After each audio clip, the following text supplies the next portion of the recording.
Selama ini, bagaimana Bapak dapat mengidentifikasi kasus-kasus yang merupakan dilema etika atau bujukan moral? Sebagai seorang pemimpin di sebuah instansi pendidikan, pasti akan beragam kasus yang akan dihadapi, baik itu kasus yang keduanya benar tetapi saling bertentangan yang dikenal sebagai dilema etika, ataupun kasus yang salah satunya benar dan yang lainnya salah. Kedua kasus tersebut tentu harus dapat diidentifikasi dengan benar agar tidak ada kesalahan dalam pengambilan keputusannya.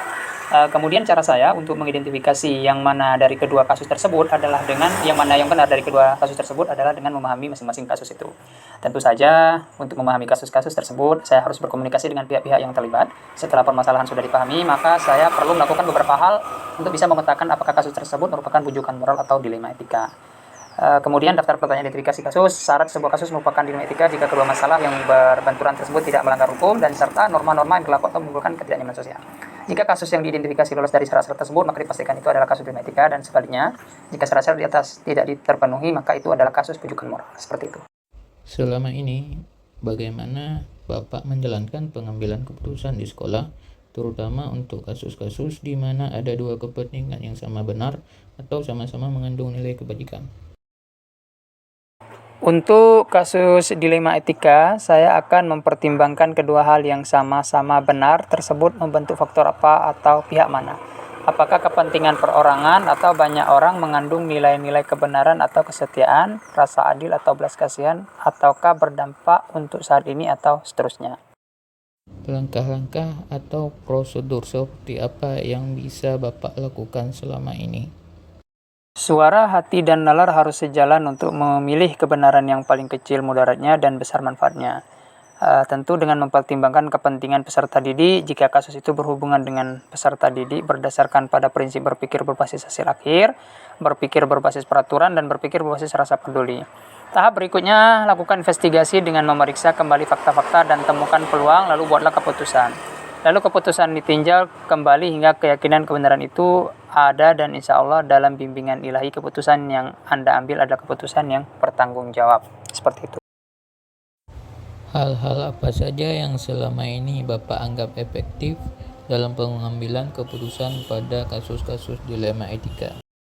Dalam kasus pengambilan keputusan dengan dilema etika, hal efektif yang perlu dilakukan adalah dengan menyederhanakan pokok permasalahan dan membangun kebijaksanaan. Hal-hal apa saja yang selama ini merupakan tantangan dalam pengambilan keputusan pada kasus-kasus dilema etika? Hasil keputusan yang diambil mungkin akan pihak-pihak yang tidak dapat menerima, akan ada pihak-pihak yang tidak dapat menerima sepenuhnya. Proses untuk dapat memahamkan sebagian orang untuk secara ikhlas menerima dan menjalankan keputusan menjadi sebuah tantangan, serta untuk tetap istiqomah dalam menjalankan keputusan yang sudah disepakati. Apakah Bapak memiliki sebuah tata kelola atau jadwal tertentu dalam sebuah penyelesaian kasus dilema etika?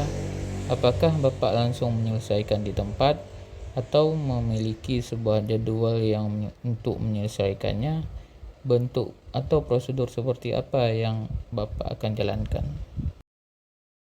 Tidak ada jadwal tertentu dalam menyelesaikan sebuah kasus. Prioritas kasus mana yang perlu diselesaikan secepatnya tergantung dari jenis kasus dan pentingnya kasus tersebut diselesaikan secepatnya, agar tercipta lingkungan sekolah yang sehat, kondusif buat semua warga sekolah. Adakah seseorang atau faktor-faktor apa yang selama ini mempermudah atau membantu Bapak dalam pengambilan keputusan dalam kasus-kasus dilema etika? Komunikasi yang baik dengan semua warga sekolah, pengelolaan emosi yang baik, dan pemahaman tentang teori pengambilan keputusan sebagai seorang pemimpin menjadi faktor yang mempermudah dan membantu dalam pengambilan keputusan. Dari semua hal yang telah disampaikan, pembelajaran apa yang dapat Bapak petik dari pengalaman Bapak mengambil keputusan dilema etika? Dalam mengambil sebuah keputusan, maka mengidentifikasi jenis kasus harus bisa dilakukan lebih awal dengan melakukan pengujian-pengujian, lalu lakukan pengujian benar lawan benar, atau dapat menentukan paradigma apa yang akan kita pilih sehingga keputusan bisa diambil sesuai dengan prinsip-prinsip yang tidak merugikan siswa.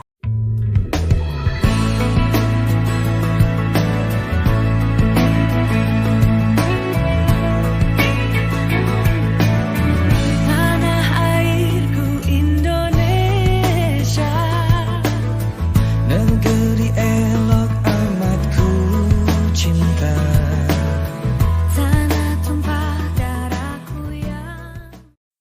Selama ini, bagaimana Ibu dapat mengidentifikasi kasus-kasus yang merupakan dilema etika atau bujukan moral?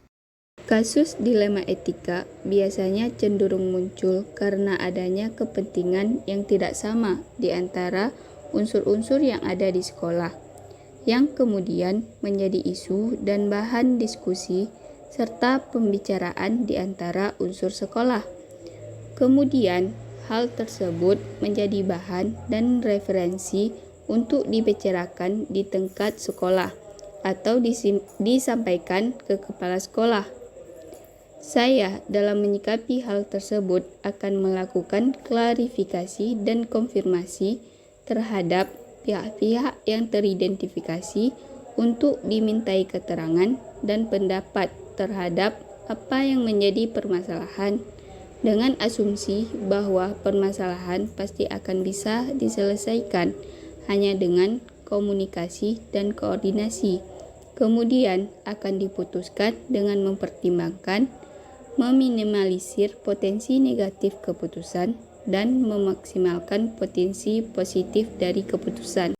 Selama ini, bagaimana Ibu menjalankan pengambilan keputusan di sekolah Ibu, terutama untuk kasus-kasus di mana ada dua kepentingan yang sama-sama benar atau sama-sama mengandung nilai kebijakan? Pengambilan keputusan terkait dengan hal tersebut saya lakukan dengan pendekatan komunikasi dan koordinasi, karena bagaimanapun pemimpin itu hanya menentukan dan mengambil keputusan, akan tetapi referensi dan indikator serta pertimbangan-pertimbangan dalam pengambilan keputusan ada pada unsur di dalam organisasi, yaitu stakeholder internal, jika berkenaan dengan hal-hal internal. Langkah-langkah atau prosedur seperti apa yang bisa Ibu lakukan selama ini? Prosedur yang saya lakukan adalah menentukan kasus tersebut berkesesuaian dengan job atau unit kerja apa. Kemudian melakukan koordinasi dan menjalin komunikasi dengan unsur-unsur yang terkait dalam unit kerja tersebut. Meminta pandangan-pandangan dari unsur yang ada, yang nantinya akan menjadi dasar dan pertimbangan pengambilan keputusan. Hal-hal apa saja yang selama ini Ibu anggap efektif dalam pengambilan keputusan pada kasus-kasus dilema etika? Hal-hal yang efektif dalam pengambilan keputusan adalah senantiasa menjalin dan menjaga keberpihakan melalui kebersamaan dan komunikasi dengan unsur pimpinan, terutama yang dapat memperkaya referensi kita dalam memutuskan kasus dilema etika. Hal-hal apa saja yang selama ini merupakan tantangan dalam pengambilan keputusan pada kasus-kasus dilema etika? Tantangannya ada pada tataran menyesuaikan diri terhadap keputusan yang sudah diambil, yang tidak mungkin bisa memuaskan kedua belah pihak. Akan tetapi, paling tidak meminimalisir kekecewaan karena proses pengambilan keputusan sudah dan dilakukan dengan melibatkan unsur-unsur yang relevan yang ada di sekolah. Apakah Ibu memiliki sebuah tata kelola atau jadwal tertentu dalam sebuah penyelesaian kasus dilema etika?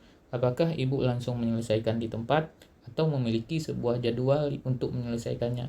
Bentuk atau prosedur seperti apa yang Ibu jalankan? Untuk jadwal tertentu tidak ada, akan tetapi substansi dan urgensi sangat diperhatikan di dalam menyelesaikan permasalahan, karena penyelesaian permasalahan semakin cepat maka akan semakin baik dalam rangka menjaga harmonisasi dalam lingkungan kerja. Adakah seseorang atau faktor-faktor apa yang selama ini mempermudah atau membantu Ibu dalam pengambilan keputusan dalam kasus-kasus dilema etika? Seseorang atau faktor-faktor yang mempermudah dalam pengambilan keputusan sesungguhnya tidak ada yang khusus, akan tetapi perlibatan unsur-unsur internal sekolah sering dilakukan untuk memperkaya referensi, dan informasi.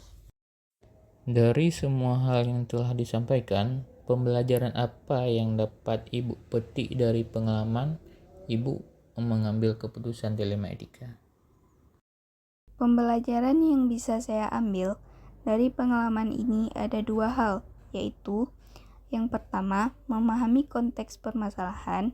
Yang kedua, koordinasi dan komunikasi sangat penting adanya karena selain untuk menjaga harmonisasi lingkungan kerja, juga untuk memperbanyak referensi.